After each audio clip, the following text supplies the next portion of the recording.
She used to say it so casually, almost as if it were nothing. I don't have time. 3 words that began echoing in my mind louder than anything else. First, I believed her. After all, we all get busy, work, errands, friends. But when the person you love starts treating you like just another item on a checklist, something inside you begins to decay. My name's Ryan. We've been married for 7 years. The first 3 were everything I imagined marriage would be. Laughter, late-night conversations, little surprises. Then, somewhere between promotions, deadlines, and the endless scroll of social media, I began vanishing from her world. Not physically, but emotionally. She'd say, "Not tonight, Ryan. Early meeting." Or, "Can we skip dinner?" Calls to finish. She'd smile as if that softened the distance, but it didn't. The irony? I was working just as hard, but I never missed an opportunity to show up for her. Birthdays, anniversaries, small gestures. She was my priority. I was her convenience. It hit me one night when I got home early. The table was set for 1, just me. A note lay on the counter. Got delayed again. Don't wait up. I stared at it for a long moment, then tossed it in the trash. Something shifted inside me that night. The next morning over coffee she asked casually, "Can you transfer some money for the weekend? I'm planning to go shopping with Mia." I looked at her, really looked, and said, "I don't have money." She blinked, confused. "What? Since when?" I shrugged. "Guess I've been too busy to make it." Her silence cut sharply, but I didn't flinch.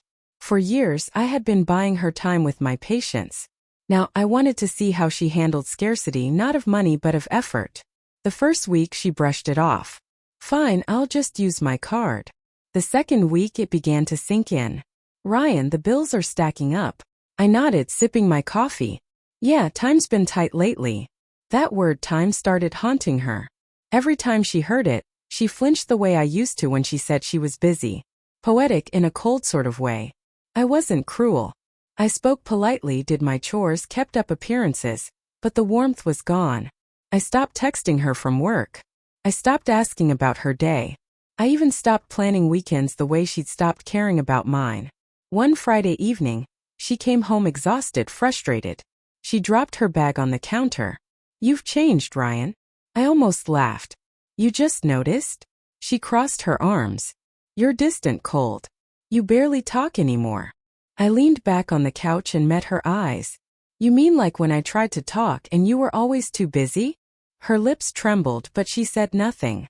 She stood there, searching for words to throw back at me. I could see the realization forming, the mirror she'd refused to look into. That night she attempted small talk, asking if I wanted to watch a movie. I said, "Can't. Got some work to finish." The same line she'd repeated for years, and this time I meant it. Not because of work, but to let her feel the chill of her own indifference. By the end of that week she stopped asking. The house grew quiet. Not angry quiet, but empty quiet, like we both knew something had broken beyond repair. The silence became our routine. We moved through the same house like polite strangers, careful not to collide, careful not to feel. Occasionally she tried, cooking my favorite meal, leaving a note, asking if I wanted to go out, but it felt rehearsed, too late, hollow. She had time now, plenty of it. But I didn't have the heart to spend it with her anymore. One Sunday morning she sat across from me at breakfast. Her eyes looked softer, tired. "Ryan," she said quietly, "I know I messed up. I didn't realize how much I'd been taking you for granted. I kept my eyes on the newspaper. Takes time to realize that, doesn't it?" She flinched again. "Can we just start over?" Start over. Those words used to mean hope. Now they sounded like a sale pitch after the store had burned down. I looked at her. Really looked. She wasn't the woman I married. Not because she had changed, but because I was no longer the man who waited for her attention. I had stopped needing validation from someone who only showed up when she needed something. "You always said you didn't have time," I said softly. "Now I get it. You weren't busy. You meant I wasn't worth your time." Tears filled her eyes. "That's not true, Ryan. I just lost track." I interrupted, calm but firm. "And I lost respect. Guess we're even." She looked down, whispering, "What happened to us?" I smiled faintly. "You treated love like an option.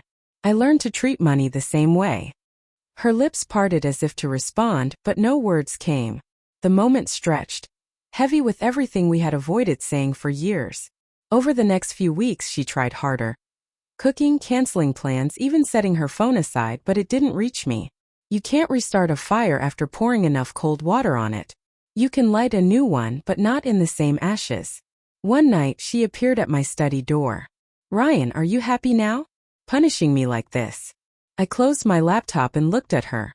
"This isn't punishment, Claire. It's balance." She blinked confused. "You taught me love is a transaction. You give time, I give effort. You withdraw attention, I withdraw support. I'm just learning your rules." Her eyes filled again. "That's not what I wanted." I nodded. "Neither did I." That was the last real conversation we had. After that, things faded. She spent more time at her sister's. I stopped asking. It wasn't anger anymore, just indifference. And indifference is colder than hate. A few months later she moved out. No fight, no argument, just a quiet goodbye in a half-empty closet. I stood in the doorway, not from guilt but closure. She turned once, eyes searching mine for something: regret, affection, maybe forgiveness. I had none left to give. The first week alone felt strange, almost hollow. Then came peace. Real unbothered peace. I realized how much noise she had brought into my life. Not loud, but the kind that hums under your skin, slowly draining you. Now when people ask if I'm okay, I tell the truth. I'm better. I don't chase people who claim to have no time. I don't pour into cups that never refill. Last week Claire texted, "Do you ever miss us?"